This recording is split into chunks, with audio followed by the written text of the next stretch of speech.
भागवतम प्रिय पावक दिगंती पितरम ক্ষীর সর্পি বন্ধুগণ।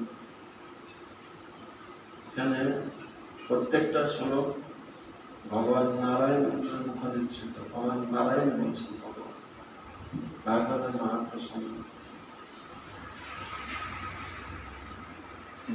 যতদিন একজনের গৃহে ভাগবত থাকে, কোন ব্যক্তির গৃহে যতদিন ভাগবতম গ্রন্থ থাকে, ততদিন তার পিতৃপুরুষেরা ভাগবত পিবন্তি পান করেন।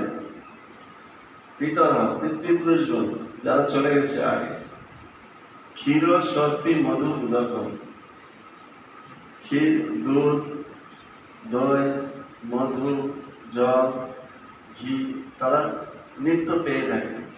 যদি কেউ গৃহে আর আলাদা করে আর পিণ্ডদান করার দরকার নেই, গৃহে শুধু ভাগবত রাখলে